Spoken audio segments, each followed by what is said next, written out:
on today's game, and then we'll open it up for questions. So, Mike, you want to speak for the defense? Yeah, I just think it's just another building block in what we're trying to accomplish as a defense and as a team. Obviously, last year we weren't able to beat DC 2 times, so it's just another step in our program, and just got to build on it.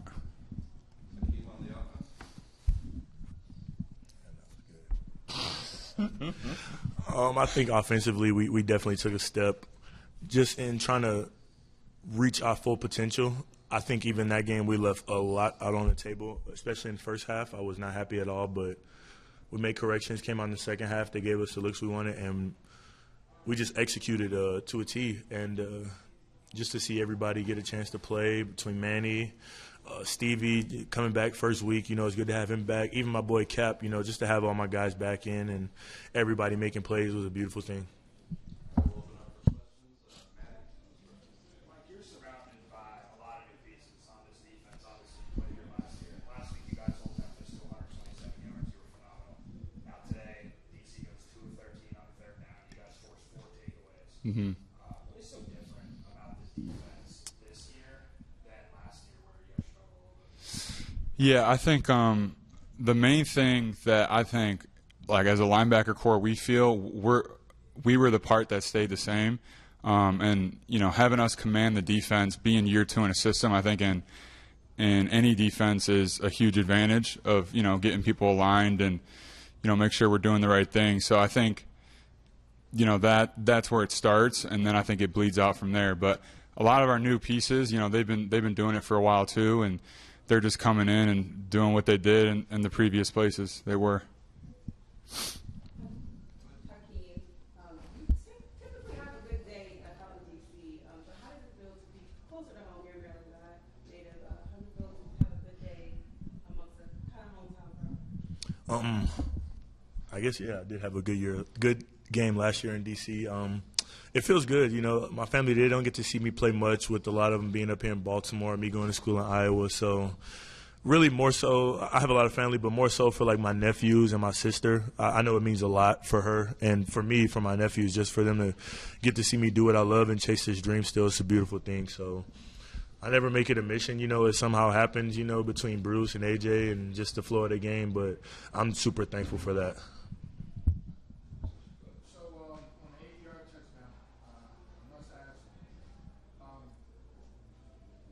So disrespectful. Looking at the guy after 40 yards. And did the coach have anything to say about that? I don't really know what came over me, Sometimes I can be a disrespectful player, just flow of the game, the intensity, it just gets ramped up. And, obviously between DC, we have a history, especially last year. We didn't come out victorious, and, it just didn't get the results we wanted last year. So, I didn't mean for it to come off like that, but however it came off is however you guys take it.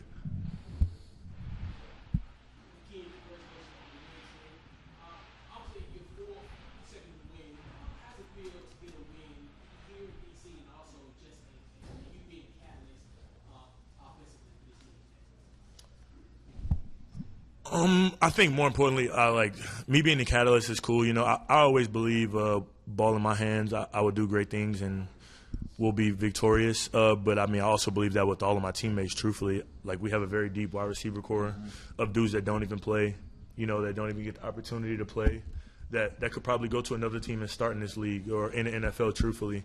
So, the win is all I care about. I say it every game. If I have one catch and we win, I don't give a damn. I just want to win. That's all that matters to me. So I'm happy for the win, just stacking wins. And I think it's just telling about our team and where we're at, and where we're headed. Question. Did the defenders' offense do anything surprising? It seemed like you guys were one step ahead of them all day. Yeah, I think, that they've shown a lot of RPO, which I think they try to get a lot early. Pretty simple run game, inside zone. So I think we did a good job with that. The only time we really got out of sorts, I think, is in that 2-minute, that hurry up. I think we need to get better as a defense in that. But yeah, I mean, I don't think they did some little things different. I mean, but they were doing their same concepts and same run schemes, just out of different formations, honestly. But it's pretty similar to what they've showed all year.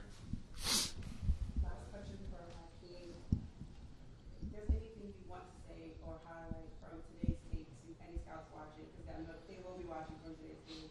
Anything you want to say? To the scouts, I mean, the tape is the tape. I think the whole body of work and me as a whole, I think if you compare this tape to me in college, I don't think there's much difference, truthfully. I mean, I'm still a dog. I'm still that guy. And He's got a lifetime contract with us anyway. But I mean, like, the tape is the tape. Like, they're gonna think what they want. People gonna have their thoughts. They're gonna try to find the negatives. But I mean, I don't really care. I'm just having fun with the guys, truthfully, at this point in my career. Just a quick one for you. You guys scored 45 points without Darius Shepard. Did it feel a little different today without him out there, or does it feel the same because you guys are so deep? It is definitely different. Shep is a silent assassin, but he's also like a coach on the field outside of AJ and AB and Bruce. Like, I always know what I'm doing, but Shep is like he's practically a genius on the field. So, like, I always appreciate having him out there. It's a calming presence. If you get him the ball, like, he's gonna make plays. So it's definitely different, but having Peasy out there, seeing Peasy go and Blake and JB, like you said, we got so many guys. I mean, it's different, but it's still a good thing. Really good. All right. Mike, Appreciate it. Yes, sir. Thank you.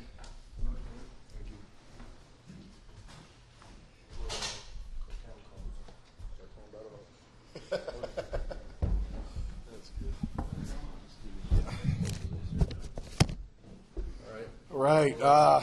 Yeah. opening statement and then we'll call questions if you're ready. Just a huge win for this team. All three phases played their butts off today, man. You watch spring ball and you see this football league and you see all these good teams and what they do, but when you can go out and play great defense, great offense, and great special teams in one game against a team, quite frankly, that's had our number. We talked about in the offseason, me and Dave Bowler, the GM, how could we build this team for, so when we play the DC Defenders next year, we can compete and beat them. And we had to beef up our defensive line. We had to revamp our secondary. And those guys came up big today. The defense played an amazing game. I think less than 200 yards today total, 3 interceptions. Just dominating. I mean, they picked us up all the way throughout the game. We did have 2 personal fouls that I'm not happy about, and we gave them 6 points because of that. That's what happens when you play that way, and we have to learn from that. But special teams started the game off incredible. Return game, punt, 2 blocks, 4 field goals, most in team history. I mean, man, if you're a head coach and you're watching some of that go through for 4 quarters, man, it's just you sit back and take it in. I love this team. This team plays their butts off. They care. They believe. Everything they do matters every single day of the week. And I'm just happy for them. They deserve this, and they deserve to be 4-1. So we're going to enjoy this one for sure, and we got to get our eyes on Houston here in a couple days. All right, we will open up for questions. Coach, everybody knew about this offense that they were going to have pieces this season. It's really the defense that stood out to me this season. You guys holding up this to 127 yards last week. You turn around, you get 4 takeaways today. Great on third down. What is it about the defense that has gotten so much better this year and really improves the force of this team? Well, number one, we got the best defensive staff, period. I'll put them up against any professional football team. Donnie Abraham does an excellent job. His son got drafted yesterday. That was pretty incredible, so I know he was fired up. Leroy Glover is one of the greatest D linemen to play the game, and he's a great teacher. Martin Bayless, his experience and what he does. Chris Claiborne stepping in within 24, 48 hours last year to be our linebacker coach midseason and what he's done with our guys. And just the commitment for these guys. A couple weeks ago they had 53 mental errors. And I challenged them because that's just, if we want to be where we want to be, we can't be there. And then they had an all-time low last week, and I know it probably is less than that this game. And I told this team, too, in training camp, it's kind of a private conversation, but, I told them I'm sick of hearing about the offense. I want this to be the best defense in the league, man. I want these guys to be great. You add guys like Peta and Q Cole and CPJ and Antoine. You got Kobe. I mean, just blessed. And then our core guys, Mike Rose, Willie Harvey, Lakeem, Travis Feeney. These guys came back for a reason. They called me, Coach, I want to come back. This is why. This game, what we're doing, our goals are big. And it's a great win, man. That's a good team. DC is a very good team. They've had our number. And we're fortunate, that we just locked in today and we got it done on the road. I believe this is the first time this team has lost at home. And so it's a tough deal. They got a defense that's tricky. Greg Williams does a lot of stuff, shows a lot of stuff, got at us a couple times. But, man, we just made plays when we needed it, started with all three phases coming together. Just proud of everybody in their performance. Talking about special teams, I just wanted to highlight some guys that maybe looking across the league, across the NFL, just how significant special teams is for you as a coach. I mean, we talk about it at length. Fortunately for these guys, if they're going to make the league, it's going to be because of special teams. And not our best players play on special teams, but a lot of our best players play on special teams.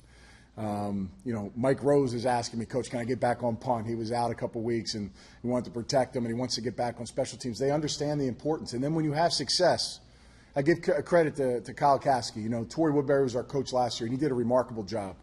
And we moved on, and we brought Kyle in. Kyle has been phenomenal. He is on the details, the importance of it every single day, every single meeting. Blake, all these guys that get a chance to make it, to get an opportunity, Stevie Mitchell, all these players.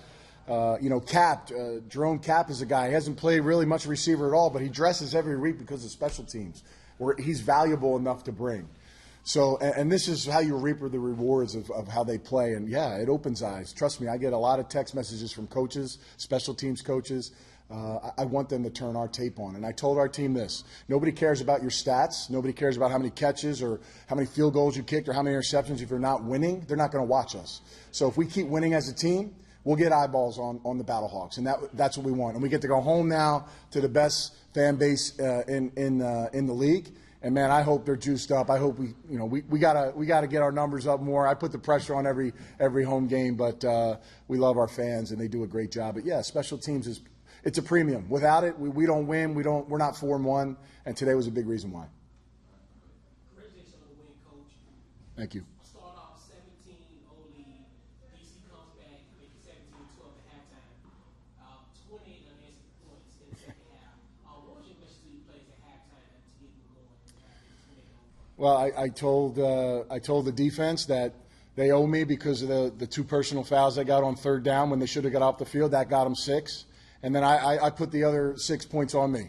We went forward on 4th and 3. We talked about it. We thought we had a good play. We didn't execute it properly. They made a stop, and that set them up on a short field. We're going to be aggressive, but when we don't make them, I'll put it on me because, I'm the one ultimately that has to put our defense in that situation. But I do trust my offense to make those kind of plays.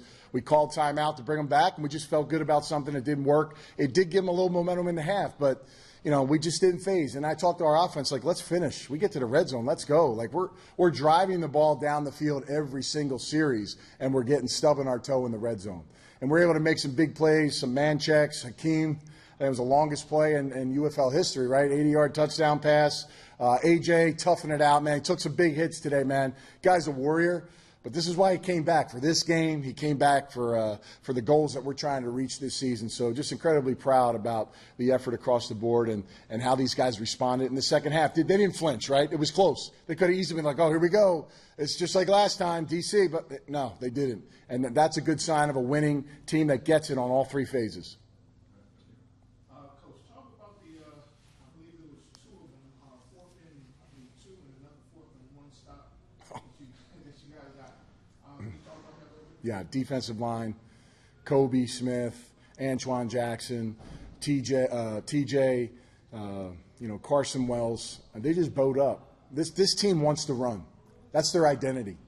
It's a challenge. I challenged them, man. They showed up early in this game. They were making plays. They were hitting the quarterback. And, it's hot. It's late in the game. You kind of got the game in hand, and they still are fighting and finishing to the end. It just shows a little bit about what you got as players. And it speaks volumes about them. And I'm just so proud of them that they show that. We always talk about exhausting ourselves for 4 quarters, man. Just put it on there. And, I got a lot of respect for Reggie. We're not trying to run the score up, we just know that last year we got screwed on not scoring enough points and not holding enough points down. So we got to continue to score, and I'm glad Manny got a chance to play. It's like pulling teeth trying to get A.J. out of the game. But, I'm glad that I get to make that decision ultimately. But he's just such a competitor, and it was good for Manny to get in there and get some. I want to get these guys film. And, Donovan West stepped in and played a big part of it today at guard. Eric Magwood had to step in. I mean, hell, we don't get to bring a lot of players and travel with one. You only have 2 linemen, and they both had to play some serious reps today. And I give them a shout-out for what they did and the effort and being prepared. Coach, before we wrap on that note, it was part of the broadcast, but the offensive line today, the job that they had the weather to go through to do what they did for the entire game. Yeah, I mean, listen, we thought we had to slide one of my tight ends down to play tackle, and we didn't flinch. Now, he flinched when I told him that, Averett. But, Gino does a great job. This is his first year with us, Gino Gradkowski. I didn't bring him on because he's Bruce's brother. I brought him on because he's a baller. He's a stud. He's a big-time young coach. He's won a ring with Baltimore, played the center position. He's extremely well-versed as a center, a previous center, and he knows how to coach. Every one of my coaches are studs. And it starts there. You got to get that information to your players, and ultimately your players have to go out there and execute. And every week they've been able to add and add and add. And it keeps going up and up and up. It's like that stock, just everybody wants to buy it. It keeps going up, but it's it's when's it going to fall? It's up to these guys. It's up to them when they want to stop. And I think a game like this, a short week, we can get back on the field. We'll be light this week. There's a lot of eyes on the prize there, but there's a lot to play for. And I think that's what's great about it. You want to be in the mix. You want to be a team that, every week it matters, and it's a championship game every week for us. We know every game's important. We have to win them all, and that's our mentality right now. Everybody good? Any update on Darius Shepard? Yeah, Shep, you know what? Shep got some work done last week on it. He kind of did some things in one of the practices. We're really deep, so we sit down and say, hey, big picture here, are we trying to grind through this thing and potentially, make it worse? Or, do we take a week off, assess it, even if it's another week? We'll talk about it. And if when he's ready to go, he's back. He's our guy. So, when you have a lot of good players on your team, deep at receiver, guys heal a little quicker, right? So, I can't wait to get them back. But we do have dudes that step up and make a name for themselves, and they did it today. And but yeah, I think he's heading in the right direction to be back ASAP. Thanks, guys.